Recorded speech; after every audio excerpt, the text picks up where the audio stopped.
Всем желаю здравствовать, дорогие мои друзья, господа, товарищи. Сегодня хотел поговорить о том, о чем хотел сказать еще весной в этом году.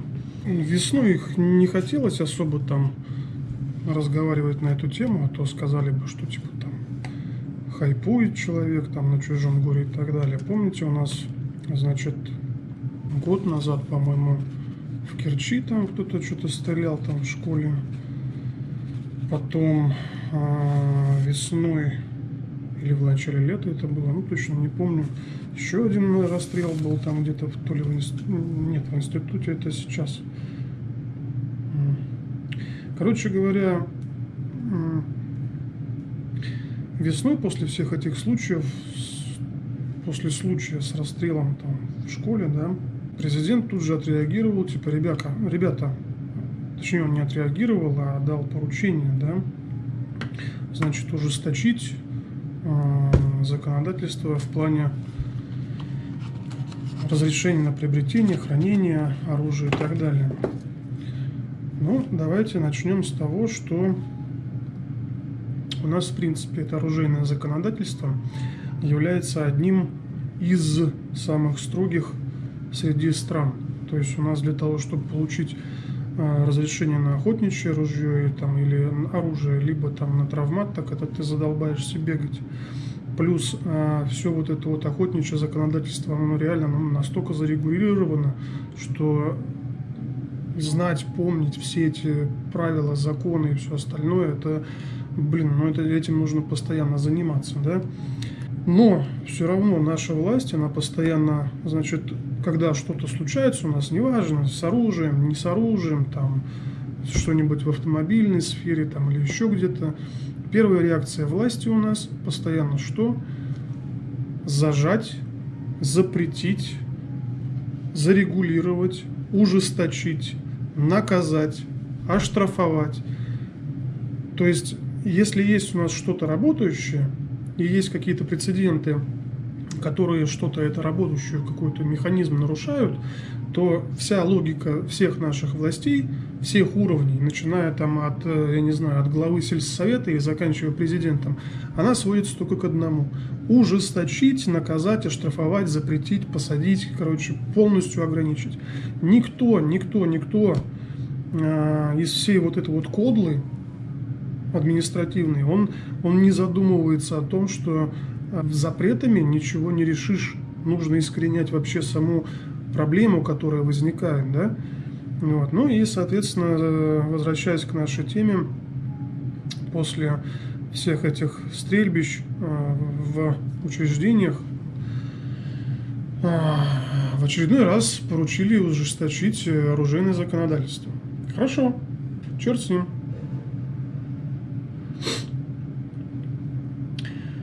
У нас в стране сотни тысяч людей имеют огнестрельное оружие, да, причем на легальных основаниях. Проблема не в том, что как его получить, да, как его хранить там, или еще что-то, как пользоваться. Проблема-то совершенно в другом. То, что это оружие выдается порой, скажем так, не всегда психически здоровым людям. Я могу привести свой личный пример, да. Я когда получал справку на оружие, для того, чтобы охотничье сделать, там необходимо проходить психиатра. Хорошо, я пришел в свой психиатрический диспансер по району, да, зашел к женщине, значит, к этой на прием. Она посмотрела то, что я у них не состою на учете, все замечательно, и сидит и заполняет все эти бумажки, там, справку пишет, там, данные, там, фамилия, имя, отчество, адрес, там, и все остальное.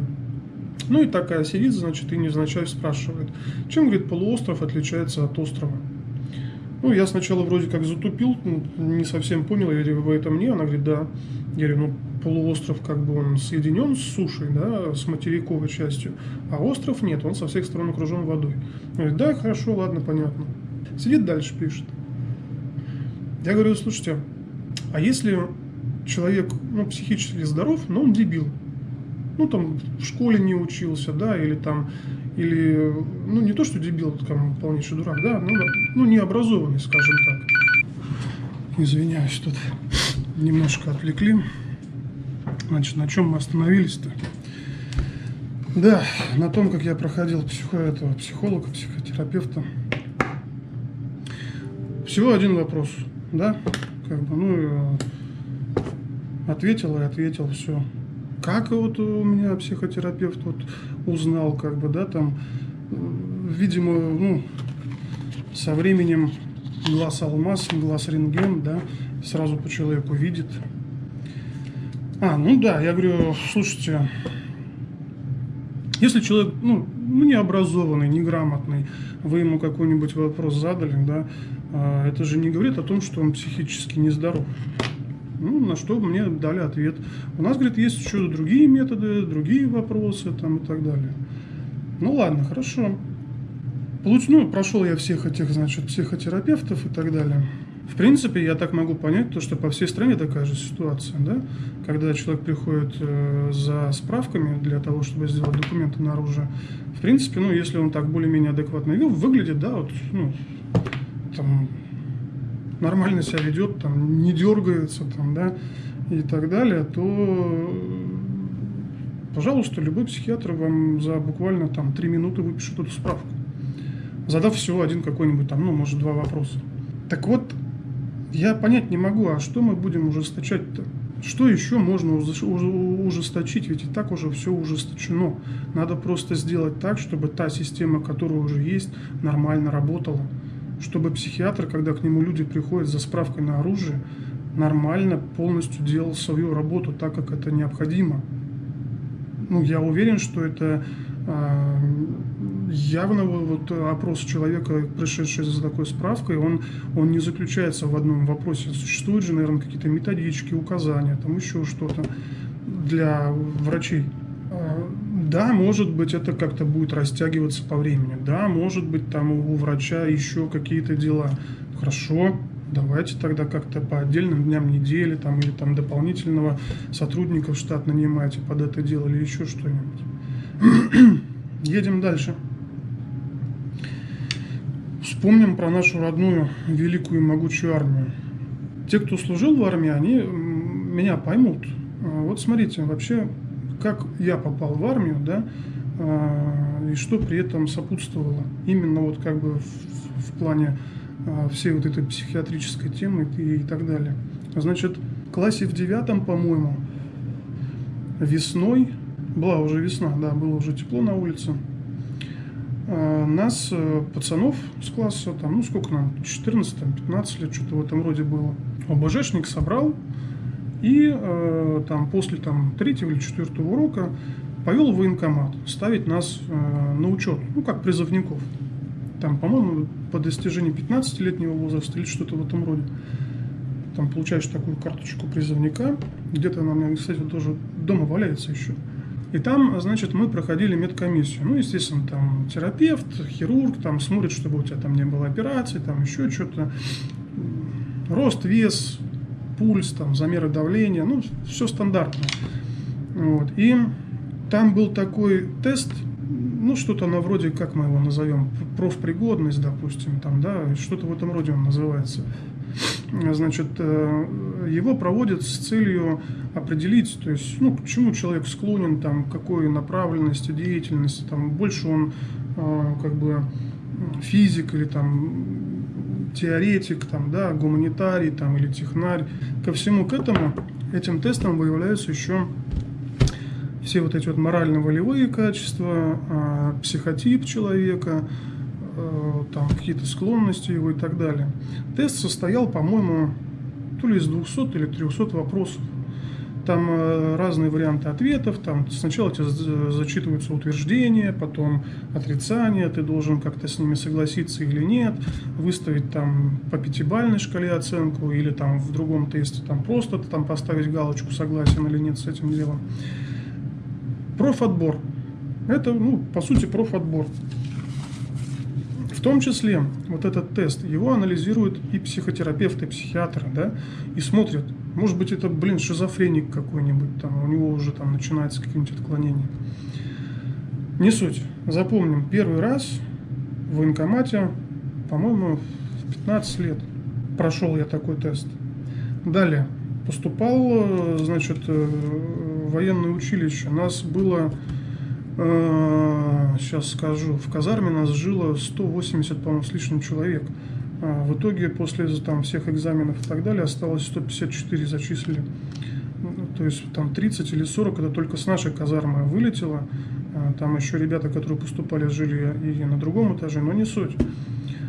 Когда нас всех собрали, вот на абитуру, туда в казарму запихали, буквально через 2 или 3 дня проводили профотбор, то есть на поступление в училище. И там те же самые вопросы, только их было уже намного больше. Там порядка 600 или 700, что-то в этом роде. Ну, не 700, вру, наверное, но порядка 600 вопросов это было. Там мы сидели несколько часов, там, по-моему, почти 3 часа все это дело длилось. Тебе выдавали там разные бланки. Там преподаватель, лектор, он зачитывал на всю аудиторию вопросы. Ты заполнял, бланк кончался, тебе давали тут же следующий бланк, начинался второй тест и так далее, так далее, так далее. А к концу реально сидишь, у тебя уже мозги кипят, ты уже вообще не понимаешь, что происходит. Там в разных формах повторяются, бывают одни и те же вопросы, то есть, ну, с разной стороны построенные. И вот по результатам этого профотбора присваивается группа, значит, профотбора 1, 2, 3. Ниже 3-й группы все отсеиваются. Это психически нездоровые люди с какими-то отклонениями и так далее. Они непригодны для службы в армии. У нас после проведения профотбора вот от 180 человек, по-моему, человек, ну, порядка 10 уехало домой. То есть, понимаете, да? 180 человек, из них 10 уезжает. Отсеялось. Ладно, черт с ним, поступили мы, значит, в военное училище. И там во второй половине первого курса или что-то, ну, не помню, или второй, или начало второго курса у нас, значит, идет допуск к караульной службе. У нас делилась, значит, реальная караулка, где была губа, склады с оружием, там, ну и так далее, да.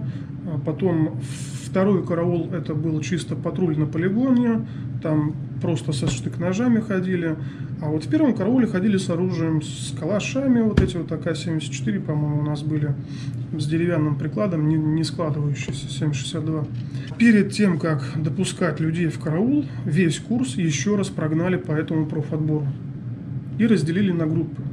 Что, ага, так, вот эти вот чуваки, там, кто с первой и второй группы, они допускаются на караульную службу именно в саму караулку, на гауптвахту и так далее, да, вот именно с оружием, с боевыми патронами нести караульную службу. Там часть второй группы и третья группа сразу же отсеялись, они несли у нас, значит, дежурство на полигоне. Ну, тот же самый караул, только ты там ходишь по маршрутам, обходишь технику, у тебя автомата нет, у тебя просто штык-нож на поясе болтается. Я побывал и в караулке, и около знамени стоял, и, значит, и на полигоне находился тоже там. Он до сих пор, кстати, палец обморожен от всего этого дела. Не суть. То есть даже спустя год нас еще раз прогоняли через все вот это вот дело, через весь этот профотбор. Это для того, чтобы допустить тебя с оружием нести службу. Чувствуете разницу, да? То есть как это должно происходить для принятия решения, дать человеку оружие или нет. И как это реально происходит вот сейчас вот в гражданской жизни. Я вам рассказал. Пришел, улыбнулся, один вопрос, развернулся, ушел. Все, прошел психиатра. Так вот, у меня обращение может быть такое к нашим властям. Наверное, так это, да, сформулируем обращение. Может быть, кто-нибудь когда-нибудь его увидит и задумается, сделает какие-то выводы, примет решение. Ребята власть имущие вы наши, административный вы наш персонал, управленческий. Не надо изобретать велосипед, не надо ничего ужесточать, все уже изобретено до вас. Напрягите свои мозги и просто воспользуйтесь наследством Советского Союза. Возьмите все вот эти тесты профотбора, Просто тупо даже хотя бы с военкомата, с начальной точки, куда приходит призывник в 15 лет.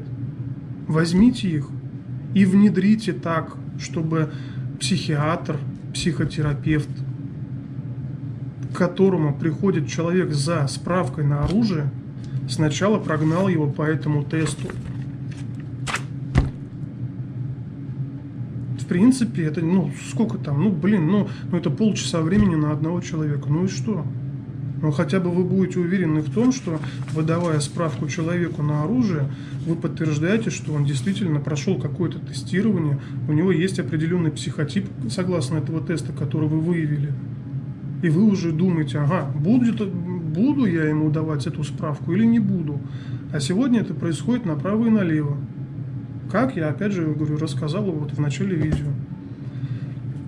Ничего не надо изобретать, ничего не надо ужесточать. Возьмите обычный профтест, дайте им врачам, которые выдают справки на оружие, и пускай они каждого кандидата по этому тесту прогоняют. Ничего сложного, ничего нового, все нормально, четко видно. Что это мешает? Вот все вот эти вот служащие там в Перми, в Керчи там и так далее, это же, реально, вот эти вот шизофреноиды, они бы сразу же, вот видя вот этот вот, врач, видя вот его тест, он бы реально бы понял, что это за человек, и, и вряд ли бы выдал ему эту справку. А без справки эти люди бы не получили бы разрешение на оружие. Все, проблемы нет. Десятки жизней были бы вот сейчас вот спасены, Не знаю, может быть, когда-нибудь это дело и введут. Если бы я принимал решение, я бы это обязательно ввел в каждой поликлинике, в каждом диспансере. Просто тупо даже, перейдите вы дорогу в военкомате, возьмите и все, или по электронной почте пускай вам пришлют. И касаясь темы, если развивать ее дальше, то в принципе я бы, наверное, все-таки даже, может быть, не в плане ужесточения, а в плане профилактики в оружейном законодательстве ввел бы такую норму, то что через такой тест ежегодно прогонять владельцев оружия. Потому что неизвестно, что у человека может в жизни случиться, как у него кукуха там в какую сторону поедет и так далее, да? Это тоже, это может быть такое дело. Ежегодный тест для всех владельцев оружия. Приходишь, проходишь, там занимает 3-4 часа, там, грубо говоря. Все. Получаешь потом, грубо говоря, я не знаю, какую-нибудь справку или что-нибудь на вроде вот такого ламинированного удостоверения, вот как РОХа, да, что ты прошел ежегодный тест, ты допущен для владения оружием там, и так далее. Сейчас у нас что требуется? Охотничий билет, чтобы у тебя был на руках, да? И РОХа зеленая. Все. Вот с этими делами можешь гулять там с травматом по городу, там, перевозить оружие, да, хранить его и все остальное. Вот я бы еще вот к этим двум документам ввел бы еще и вот такую справочку, то что ты прошел ежегодный тест на профотбор, там, не знаю, как его там правильно назвать. И все, вот третью бумажечку такую вот в кармашек, и любой человек, который там проверяет эти документы, инспектор, либо там патрульный милиционер, там, либо еще кто-нибудь. Если нет у тебя такой, то, что раз в год прошел, давай, дружище, до свидания, оружие изымается, документы изымаются, дело заводится, одно административное, не уголовное, административное, и начинается разбирательство. Либо ты не успел, либо ты забыл, либо еще что-нибудь. Делается запрос в диспансер, там, проходил ли в этом году этот человек этот тест. Если проходил и не прошел, вот тут вот, извини, дружище, нахрен. Вот, как-то так.